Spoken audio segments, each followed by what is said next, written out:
support our ongoing relationship building with members of Congress. That's absolutely essential for us, that we're constantly at work on how we are building our relationship with members of Congress, are neutral to or supportive of the needs of low and middle income households.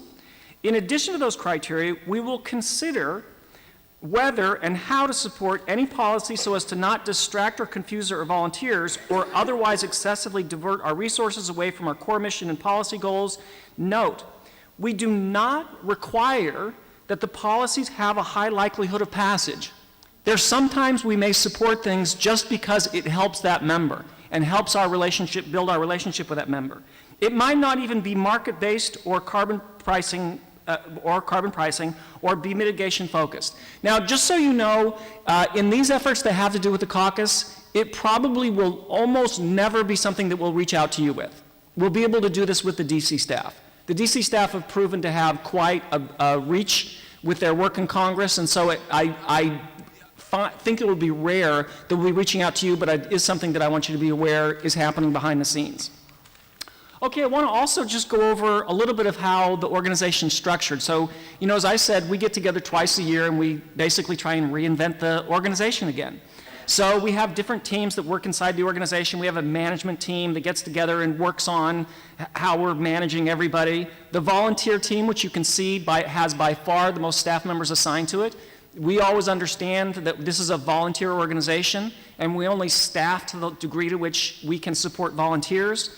The communications team, and then other internal teams include administration, government affairs, fundraising, and strategy. And if you'll notice under strategy, nobody's listed there. Is that because this is a secret team? Yes. This is our secret team. For all those of you who it really annoys you when you don't know everything, sorry. There's some people that I just like to be able to work with where I can talk to a small unit of people, talk about some of the things that we're working in, and get their feedback on it. Okay, as mentioned yesterday, we actually have two organizations. So one of the things that I'm working on all the time is 2 boards, 2 sets of financial books, 2 sets of bylaws. There's actually 2 organizations that we're running all the time. The Citizens Climate Education, which is where 80% of the income comes in because it's a 401c3, 501, whichever one. Yeah, 501c3, right? Okay. I'm pretty good at numbers, but not that good. And then CCL, which is a 501c4. And the boards of directors on Citizens Climate Education is Scott Leckman. So, I think most people in this organization are really interested in Marshall and what he started and kind of follow him and know that 3 years ago he had a pretty big health scare. And so he didn't think that he could be responsible being the chairman of the 2 boards, which he was, given his health. And so he went out and looked for the person that he could most trust. And Scott Leckman was someone that had been the chairman of the board for Results, the organization that we modeled ourselves after very successfully, and has done really a remarkable job. Marshall stayed on the board. Mark Tabbert is on. Claudine Schneider is a former Republican member of Congress, so that adds something nice. Sandy Turner is a climate scientist, and Zena something or other. She comes from Wall Street, and I think she'll be a source of some really good connections for, fundraising is obviously always a big issue in a nonprofit. Then the CCL board, Ross Astoria is the chairman. He's a law professor. He's been published in the area of the border adjustment. He runs our boot camp every year. Probably knows as much about policy as the rest of us combined. Marshall's on that board, George Hetzel, and then Jerry Hinkle and Mary Selkirk, who we introduced yesterday. So then regarding CCL and CCE, CCL is really the identity we have to the world, what most people recognize us as, but it's where not most the income comes in because people don't get a write-off. We were really stunned last year when we said we wanted to add staff to the DC office, and would people be willing to contribute so that we could bring people on, and that we blew through that. Last year's budget for CCL was a little over $400,000, and because all the people in March who jumped in, we raised over $700,000. We will be doing a small fundraiser for CCL again this year because we have I'll send out pictures in the newsletters what the office space looks like. We need a little more space. We've got everybody on top of each other and actually nowhere if an NGO comes in where we can meet. CCE is where the majority of our staff work goes through. It's the majority of our funding. It's where Andy won $2 million grants last year, and then where we exceeded the fundraising goal from, we had the $600,000 match. We raised over $800,000. That's where the majority of the income comes through. Again, it's two separate organizations, two separate boards, and they have to be kept distinct. Technically, under IRS guidelines, about 15% of a 501c3's budget could be used for lobbying, but we take the most conservative stance we can, and anything that would be identified as lobbying, we run it through the C4. Because we think at some point, as things move along, there are certain interests that would not like us to succeed, so we take the most extreme case of where we would spend money on what we call, quote, lobbying, okay? All right, so let me ask Mary and Tony to join me, and are we going to use the chairs over there, Stuart? Yeah. Okay, and you want to introduce this, right? Yes. Okay.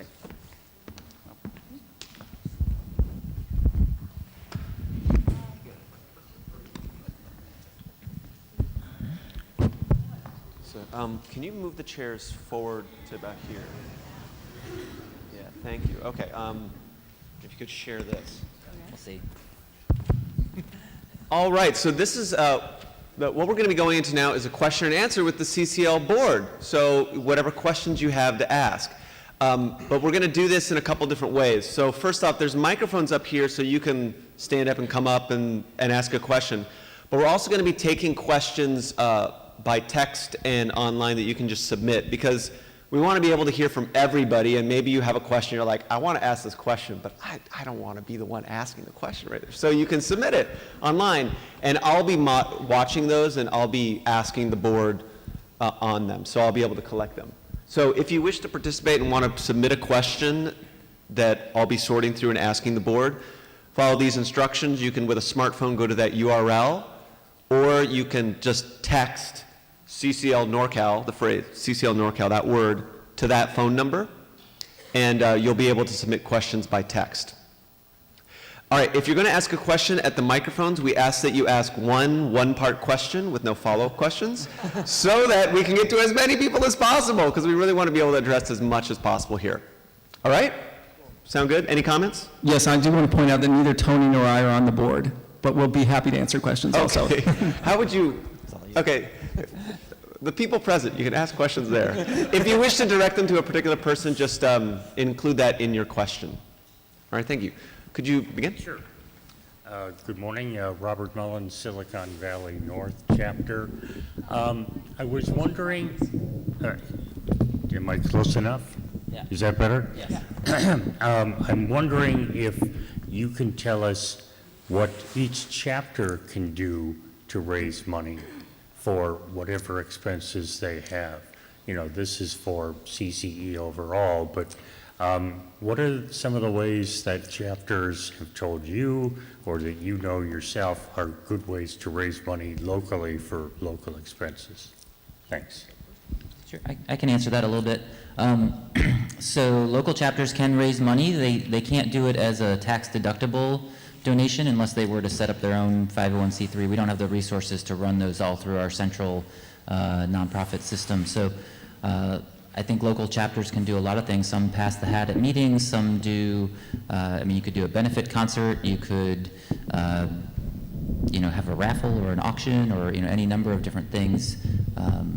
People have done fundraisers for scholarships to get people to DC. Specifically, there's online systems like GoFundMe or Indiegogo or something like that that you can use, and a lot of chapters have had success with that, especially when it's for a specific targeted, we want to get these people to DC, or we want to buy this new thing, whatever it might be. I don't know if, yeah. Question from online. What ways can we get involved with CCL in a career manner, even in a smaller capacity? I can say something about that. You mean career like working here? I presume so. Okay. Well, there's been a pretty clear path to people working here that's been the case in almost every single person that's been hired. And that is, in most of the cases, somebody did something so extraordinary that we just had to hire them. So for instance, you know there's something called CCL University and CCL Community, right? Those were both built by Ricky Bradley when he was a volunteer. So what he did is he said, wow, look at this. This is something that would really help the organization. And so basically, his husband worked full-time so that Ricky could full-time build that. It took him a long period of time, but it was just obvious we need to add someone who's bringing that kind of benefit to the organization. Same thing with Madeline Para. We start doing the conferences early on, and there's this just truckload of people that come from Wisconsin every time. Wisconsin has 8 congressional districts and 18 groups. So, you know, yesterday I talked about adding Leslie Beatty, and I think if the impact that looking at the value statement had on you, had on me, then, you know, it's just, okay, this is a need we now have that we never had before.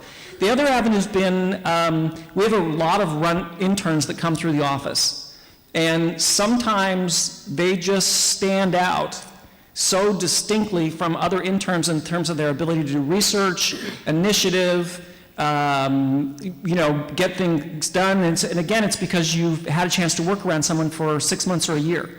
So one of the really nice things is until last year, we'd never looked at a resume.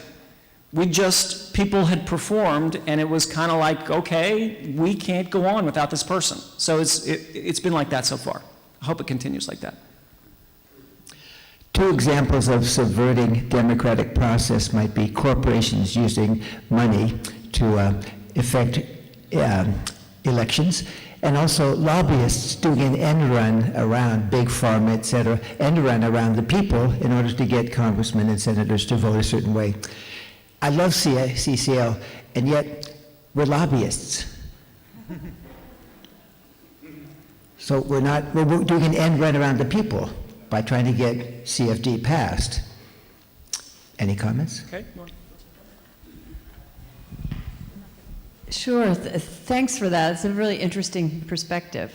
I think that we use the word lobby for a very explicit reason, to really identify that what we're trying to do is to train ourselves as regular people to do what all the other lobbyists in Washington do, except we don't get paid.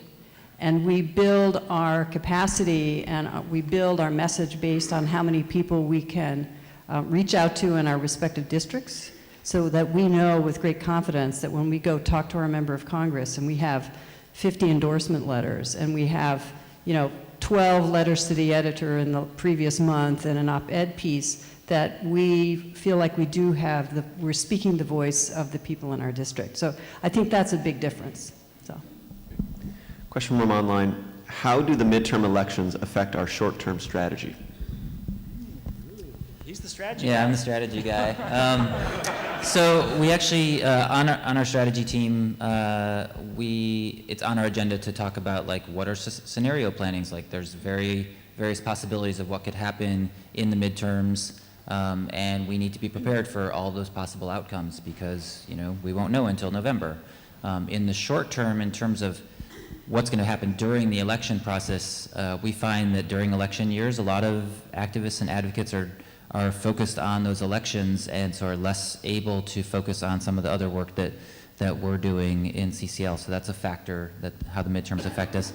Also, I mean, it has an effect on Congress. So I'm hopeful that, I mean, right now in the media, people are talking about that there's a strong potential that Democrats could have a wave election, could take a lot of seats in the House. It might flip control, that even the Senate might flip control. That puts pressure on Republicans to engage this year while they have control of those offices. And so we're hopeful that that will motivate them to put their mark on climate and carbon pricing now while they have that control of those bodies. So it could be to our favor to see that right now.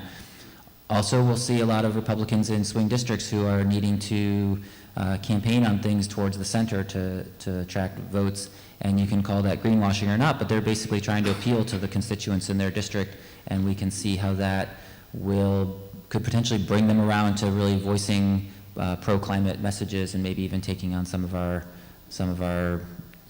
agenda. So those are just some of the things. I just wanted to add one thing. Tony and I are in the same chapter. We're in the Alameda chapter, and we actually, Tony, I think, made up not a laser talk, but a set of talking points to inspire our chapter last week to talk about this very issue in terms of our own respective bandwidths for this coming year.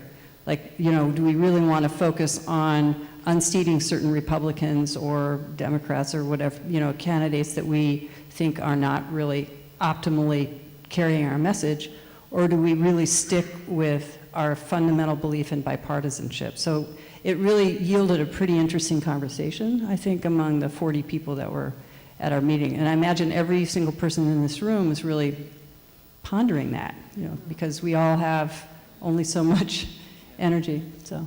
What did you conclude? Yeah, no, I just want to add one thing. You know, we've always stayed out of elections because, you know, there's nothing that can create bad will with someone like campaigning against them. So that's as a CCL position. I certainly hope as an individual you're going to be out there working for people. I will be. So I'll be walking precincts, I'll be making phone calls for people I support. I'm hoping you will as an individual, but I'm going to be doing that as Mark Reynolds, not as part of Citizens Climate Lobby.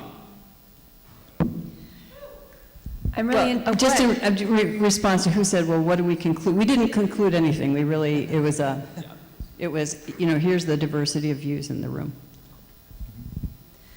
I'm really interested in this scholarship fund that you mentioned. Is there a way to donate directly to it and or to earmark donations for it?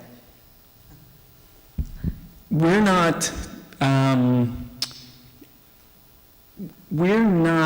big enough yet to be able to handle a lot of things like that administratively that we'd like to. So, you know, we would like at some point to be able to take donations and give them back to chapters. We'd like to be able to earmark things like that. For us right now, it's complicated enough just managing the foundation grants that go to certain areas. So I would love to say yes, and I would anticipate in the future we would be able to do that. Obviously, a lot of chapters have done that for their own chapter, but I would hope that it's something we could do more in the future too. I have a couple things to say about that. As you know, last year we did an informal travelship solicitation to send a couple of college students from the Central Valley to Washington. And Jennifer Wood, I don't know if she's here, but she's our Heartland Regional Coordinator and has been taking up the gauntlet on trying to basically formalize that. We didn't manage to pull it together by the conference. But that's really focusing on each, enabling and providing some kind of way for every individual chapter to consider how they in themselves could raise money for a candidate in their own chapter that they'd like to send. So it's both identifying possible candidates, young people, people with limited means that would be good candidates. So that's one thing. And then I think nationally, I haven't said this to Mark, but I think as we do outreach to different communities that we have not reached out to very well yet, and we want to encourage a way for everyone in CCL, all volunteers, to be able to come to Washington, I think that's going to raise the issue of how do we create some path for people with less resources to be able to go to DC and participate in the conference. So. Question, how active are the boards? How often do they meet? Are the members of the boards analogous to shareholders with a voice in the governance? What a good question. Yeah. As I said yesterday, so the boards meet in person twice a year. And that's evolved, actually. I think that's because now we have a second lobby day in November, where this year we had as many people in November as we'd had in Washington a couple years ago. So try to calendar in-person board meetings, and they tend to be joint meetings for both boards. In between, there are teleconferences periodically throughout the year. I think in terms of the level of activity of different board members, it varies a lot. What I really observe about both of these boards, they're still in the early stages of development and getting our chops together to be really the kind of board that this organization deserves. And so we're in the middle of that right now, including expanding the diversity, particularly the CCE board. So was there something else about governance? Yeah. Well, do they have any role in governance like shareholders Mark and do I argue for a about that. company? I mean, typically the role of a board is to be a strategic partner for the staff. And that means we get to think about big stuff because, you know, we're not in the day-to-day grind, so to speak. So that's how I think of it in part. Okay. So shareholders maybe, that's a good way to think about it. Thank you. Thank you. The House Caucus doesn't have a lot of visibility in the national media. Why not create a Senate caucus and/or a talking head on cable TV? So we've certainly interested in the Senate having a similar arena where there can be bipartisan discussions on climate change. In the Senate, in general, they don't do caucuses. They're a smaller body, so there's less impetus to do that. They get to meet with each other more often. You know, you often will see the gang of 4 and the gang of 6, and, you know, people will get together in more informal groups, or they'll be called things working groups. So we have we've asked senators, you know, can we start some similar thing? Can we have a Republican climate resolution? Can we have a caucus equivalent? And we haven't been able to manifest that yet, but we'd love to see it. So as far as getting a talking head in the media, I mean, you know, we don't control the caucus, we also don't control the media, but we'd love to see someone who could be a real spokesperson for bipartisan climate action. And I think right now Curbelo is being the most outspoken from that side of the aisle on that topic, and it gets some coverage, but not as much as we'd like. It's still up to us to amplify that and make sure that it is getting out to as many people as possible, because it's not the narrative that people expect, and it's still the case. I feel like there's so many people I talk to, and they're shocked when I tell them that the Climate Solutions Caucus exists, and I just wish more people knew of its existence, and that the indication of how different that is than what they expect about the partisan politics in Washington right now. Thank you. All right, question from here. What happens when a member of the Climate Solutions Caucus retires or loses their seat? Said another way, what is the impact of losing Republicans from the Climate Solution Caucus? What should CCL constituents in their district do to prepare for that? Sure. What you should prepare for is that there's a very good chance that we could lose somewhere between 2/3 and 3/4 of the Republicans in the midterm election. So if you just look at their districts,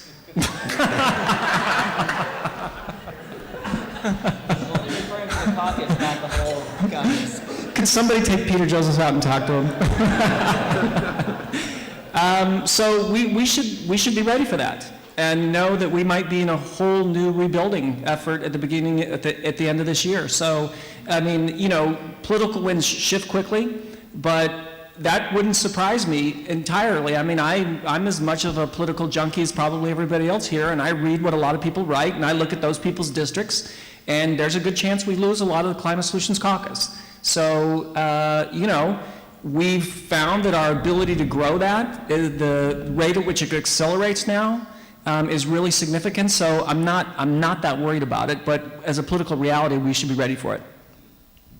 And I'll just add that in the last election, we ended up with more Democrats than Republicans on the caucus, and before they were even sworn in, we were able to bring that back up to parity and then add them 2 by 2 again. So I imagine we might do something similar, although it'll be a bigger lift after, it could be potentially a bigger lift after the next election. And we're also working, encouraging the caucus to develop other leadership besides Curbelo, because he is in a vulnerable district, and so to make sure that whoever is left on the caucus is there already taking a leadership role. I just wanted to point out that since the last election, the size of the caucus has almost quadrupled, and that all happened pretty much post-election, after the election, when there were, I think, 3 Republicans who were defeated or retired or whatever.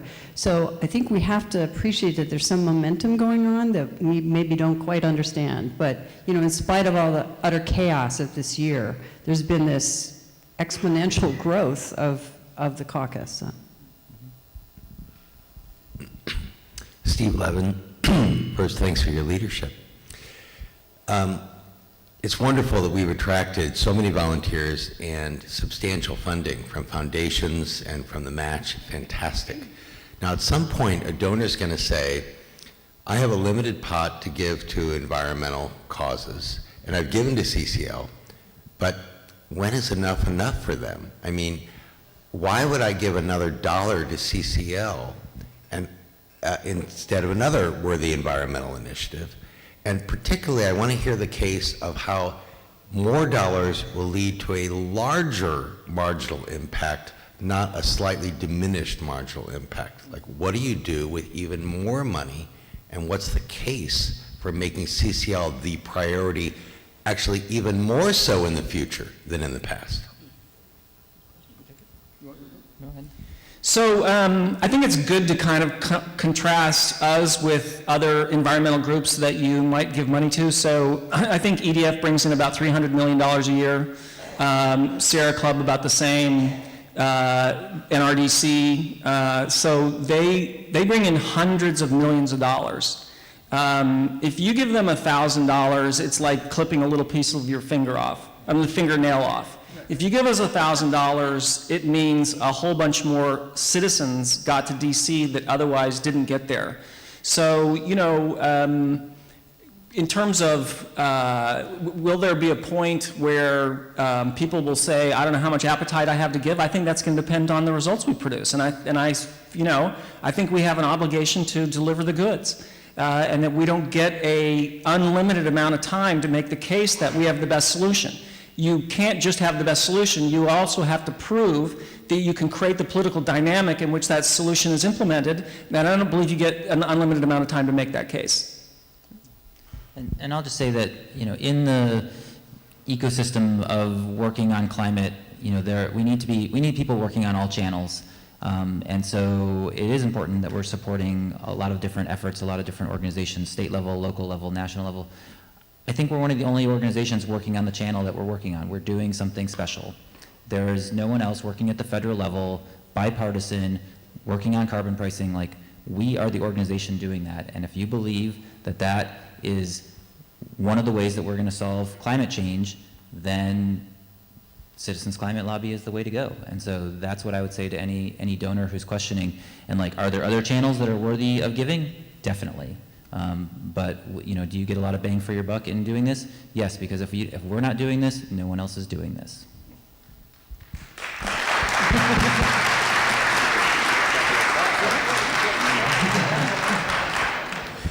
Is there any serious discussion of using a PAC, that's a political action committee, that supports CCL objectives? No. Okay. All right, another quick question. Where can we get some CCL merch? Yeah, the CCL swag. Where can we get that? Zazzle.com? I don't know. You go to our website. I think there's a place you can order it. I don't know. So Tasha has an especially fetching T-shirt that she's wearing today that she designed on Zazzle. So there you go. And at some point, we will bring back the original retro CCL hat, which nobody makes look better than Peter Joseph, that one right there.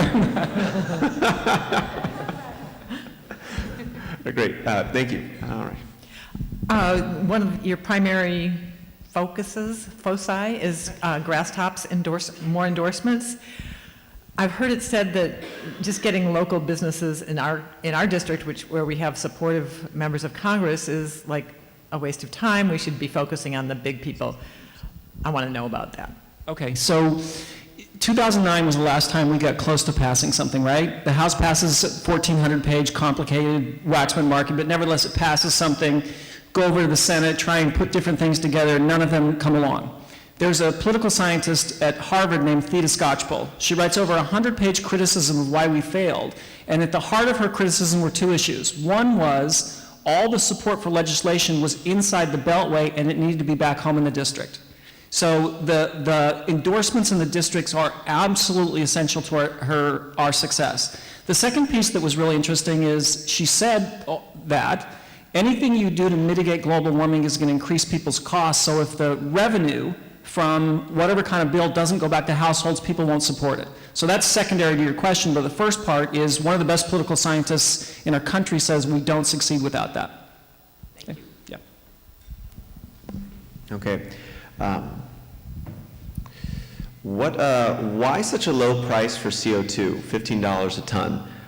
Nicholas Stern recommended $35 a ton in 2007. Stanford researchers said it would need to be greater than or equal to $200 a ton back in 2015. So why such a low price for carbon dioxide, $15 a ton? Excuse me, Stuart, just a quick question. Is Dave Pine or Chris Moylan in the audience? Part of our next panel, there we go. Thank you. Sure. So the $15 is just the starting price, and we believe it's important to start low and ramp up steadily and aggressively because we want the economy, households, businesses, investors to both start slowly so that there's time for the transition, but also see the trajectory and know that in our policy, in 20 years, the price is $215. And so that is the kind of price level that you need to incentivize the shifts that we need to see, but you can't start there. And so when we see policies suggested where you start at $40 a ton, which people pull out because it's related to the social cost of carbon, that will have a certain impact, but it's almost too big of a shock to the system in year one. We prefer a smaller thing, but we want to be at $40 really soon. And yet, if it starts at 40 and only goes up at 3% a year, it's never going to get to that $200 that we think is needed to really, create the dramatic shift that's needed over that 20 years to reduce emissions. Linda Moran, thank you so much for having this panel. The questions are great and the answers are great. I am still trying to get clear about the relationship between our nonprofit status and how that relates to chapters. So for instance, we're trying to rent the Veterans Hall in Santa Cruz to do a showing of Tidewater and the Burden. And one of the things that venue requires is that we show our, quote, non-profit status, and also that we can get insurance. So what do we do? Who are we with regard to that? Yeah, so Olivia Malonis manages all of that in our office. Actually, getting liability insurance is insane for an organization like this. And we do have to get insurance for every single one of those events. So if you contact me or Olivia, we'll get you the insurance information, we'll get you all the stuff that you need. There are hundreds of those events that happen every year. We're very used to helping you through that process. And it's something that we do need to be provided as an organization. We do provide it. And so we're happy to give you whatever you need, and I'm sure that we have what you need to make that place comfortable. Thank you. Yeah. What is the sense of the CCL national staff about Republicans on the caucus using the caucus for greenwashing? Or, put it another way, will they vote for a price on carbon, whatever form it takes?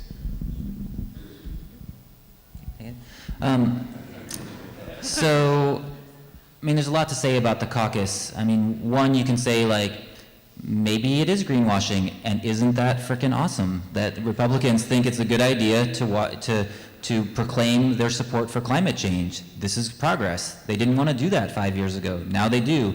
They think that's what their constituents want. They're responding to their constituents, and they're trying to give them what they want. They want their representative to be pro-climate. Now the concern is that will they come through with their votes when the time comes? Will they put their money where their mouth is? And it's not a test. The caucus there's no test for carbon pricing support or something like that. The bar is, are you willing to engage on the conversation about climate solutions? So I have no doubt that some of the Republican members and maybe even some of the Democratic members on the caucus, they might vote no for a policy that we introduce because they're all politicians. They have a lot of different pressures. There's a lot of different things in there. Do I think the majority of them are interested in solutions that meet their values, that they think will address the problem? Then yes, I do think that there's, we're excited for them to be introduce that legislation, to sponsor that legislation, to vote for that legislation, but that doesn't mean that all of them will do so. But we still think that it furthers our efforts. The more Republicans, the more members there are on the caucus, changes the narrative, breaks down the partisan divide on climate and moves us towards our goal, even if they're not going to vote for our policy later. We still think it's supportive of it moves us down the road. Thank you. Jennifer Wood, Sacramento chapter. So in Sacramento, we run up against a lot of policy people who are looking at the REMI report, actually, and we've gotten some criticism that it's outdated and some of the assumptions, need to be looked at. And I'm wondering if there's any thought of doing either updated REMI or some other economic modeling or studying about it. Yeah, so what we want to do is make sure we have a diversity of studies. So we've engaged another organization that is going to do a preliminary REMI overview. I give Danny $150,000. I don't give it to him, you do, for studies every year. And that preliminary study will cost $90,000. We hope that the information is compelling enough to do what we really want, which is to do an expanded study, which will also go on a state-by-state basis. That study's about $300,000. But we think if the $90,000 study is compelling enough, then Andy can go to foundations and say, look at what this information gives us. We'd like another $500,000 to do additional work like this. So yes, we are working on that. We want to have a diversity of studies. Even though the Treasury Department study pretty much backed up the things that are in REMI. But you know how economists are, right? No matter how somebody else does it, they've always got their own modeling that they think is the way it should be done. So yes, we will be doing more studies. Great, thanks. Yeah, thank you. And I do want to let you guys know that on Community, there's a place to get merch through signs.com. And it's expanded and really nice, so. Nice. On the CCL community, and you don't have to log in, I don't think. I think you can just find the place to go to signs.com. I think it's under resources. Under resources, there's like a signs and other printable materials. Great. Okay, so what needs to happen before carbon fee and dividend legislation will be introduced? And I'm interpreting this as based on another question too, like what would need to happen procedurally in Congress before carbon fee and dividend legislation would be introduced? What groundwork would need to be done as well? Right. So this is Danny Richter, our legislative vice president or whatever he is. So he's put together the list of like, here's all the steps that it takes. This is like Schoolhouse Rock, but 401 instead of 101. It's so a bill has to be sent to legislative council to review the text so that it's written in like official legalese, to be a bill. It's got to get introduced in either the House or the Senate. It often needs to then get scored by the Congressional Budget Office or what's the other one called? The JCT. The JCT. Anyone know what that means? Joint Committee on Taxation. Great. And so, those are some of the like procedural steps for what it takes for a piece of text to become a bill and actually be introduced into Congress. Politically, what needs to happen from our point of view, we could have introduced a bill years ago if we were willing to have it introduced by Democrats, but we really want this to be a bipartisan bill. So we feel like it's unlikely that one Republican is going to take that step on their own. So we've been trying to get 5 to 10 Republicans to be willing to sign on to that bill from the start, and that's really the heavy lift. The procedural part of getting it through legislative council and the reviews, those are relatively easy. But making sure that that there are members of Congress who feel that they have the support and are ready to take that step. That's what we're working on right now. That's what you're working on, and we feel optimistic on that. But that's what we're waiting for right now, is for those brave representatives to take that step and introduce that legislation. Great, thank you. This is the last question, so come on up. Hi, I'm Whitney in San Francisco. There's a lot of talk this year about a carbon tax being included in some form of tax reform. Do you envision a carbon fee being included in any other major issue legislation in the future, or are you hoping that it's a standalone package? I don't know Okay. anything about that. Okay, some people have talked about it being part of an infrastructure package to pay for infrastructure. I don't think that's a good case scenario for us. We've always wanted this to be standalone, and, you know, Peter will tell you in his meetings with Secretary Schultz that Secretary Schultz will say tax reform needs to be done, but something this complicated, something this big needs to be distinct, it needs to be simple. So we're hoping that it's standalone, and it's simply, we would argue adamantly for of it being standalone if it got proposed inside of something else.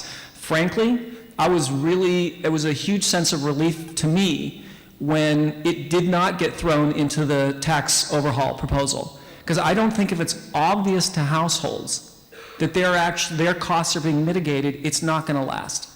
And the same thing Tony was talking about of a bill being introduced by Republicans, unless it's bipartisan, it's not going to last. So A, it's got to be obvious to households, and it's got to be standalone, I believe, to do that. And B, it needs to be bipartisan, and that's why the caucus is so important. And I'll just quickly add that now that tax cuts on for corporations, you know, how they've already gotten that, that's one less thing that people will be pushing for with the carbon tax. So we're more likely to see it written as a dividend rather than as a tax shift to corporations. So, silver lining. All right. Let's thank our panel. Thank you.